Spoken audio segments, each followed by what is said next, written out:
Good morning, Mr. Vivek Dutt. Yeah, good morning, Kishle. I went through your video regarding where you compared Mahabharat Ramayana with Jallianwala Bagh incident. So, with your Okay. permission, I would like to ask you a few questions in that regard. Yes, Kishle, go ahead. Sure. Okay, so first of all, I would like to ask you what led to this out of the box idea where you compared Jallianwala Bagh incident with Ramayana and Mahabharat. Okay. First of all, I must say this is a flattering notion to say that this is an out of box idea. Okay, That said, I don't really believe this is an out of box idea. You see, the epics like Ramayana and Mahabharata, they have a profound impact on Indian culture and Indian minds. And naturally, it is going to shape the way we think, the way we conduct.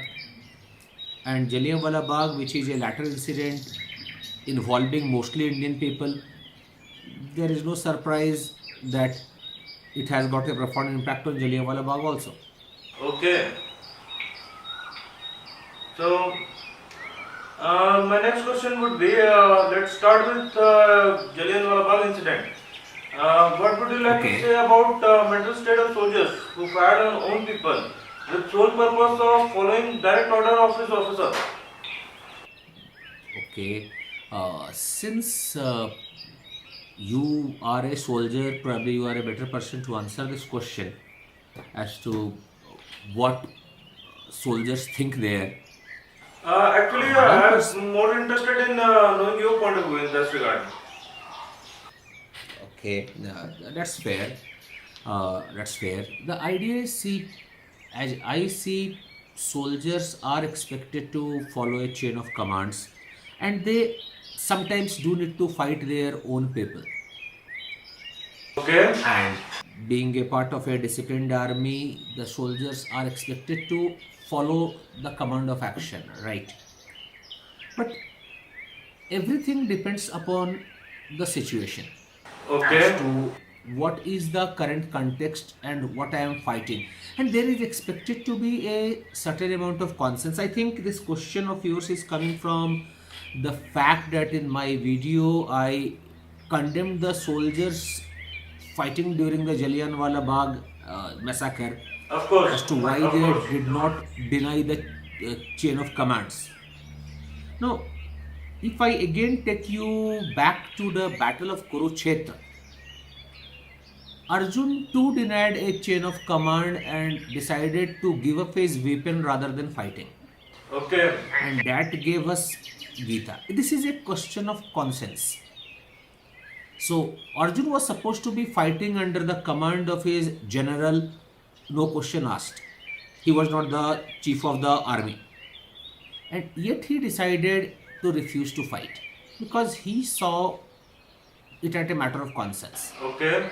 So my concern was while following the chain of command is a important idea, we must also ask what is the cost we are paying for that chain of command, and are we fighting an enemy, a real enemy, or are we fighting innocents? Uh, but as a member of the armed force, I would stress that if the chain of command is not followed, then there is no purpose of maintaining a regular army or anything like that.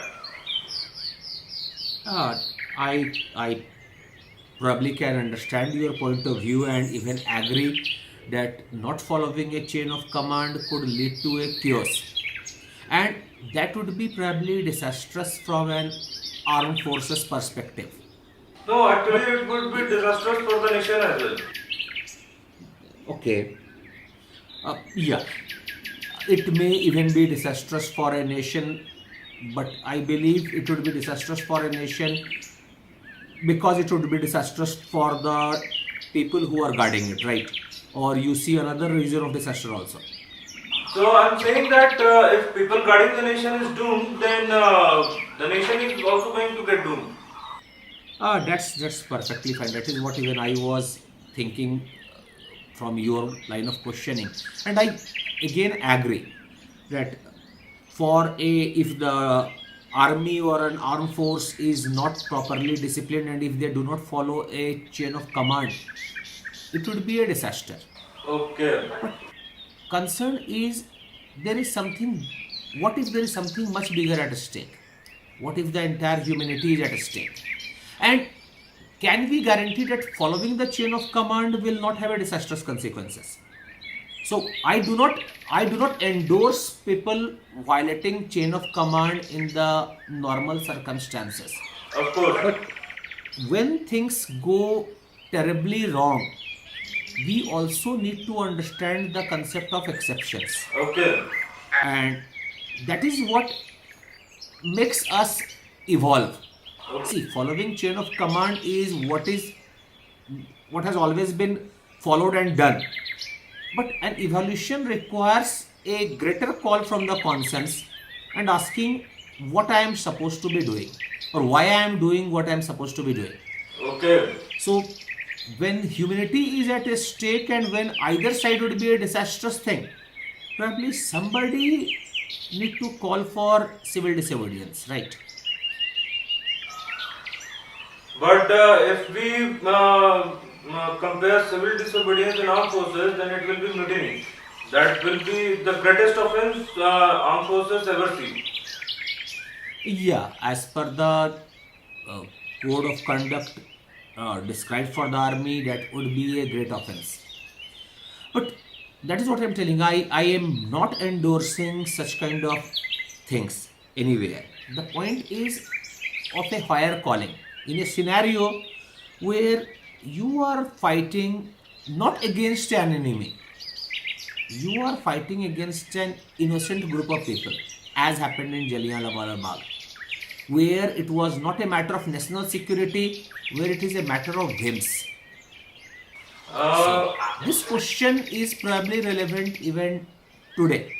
Okay. That on the cost, when I understand we have a national mutiny, when we have a national emergency, when we have an armed aggression, when fighting is the only option, it is understandable.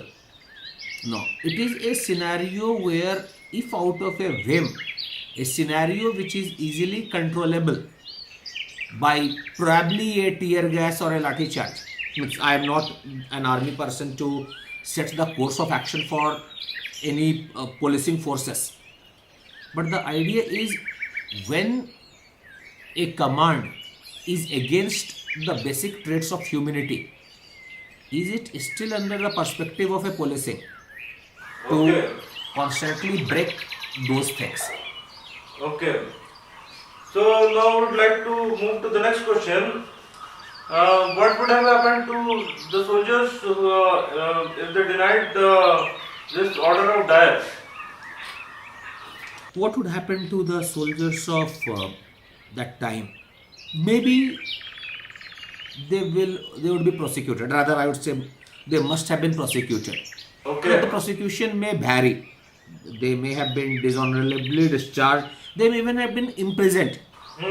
I do not see any government, even if completely insane, would have given a capital punishment to them. And Okay. that would have been a great personal agony for the people, but of a lesser magnitude than what they did by following the chain of commands. They could have probably, in the worst to worst scenario, they would have died.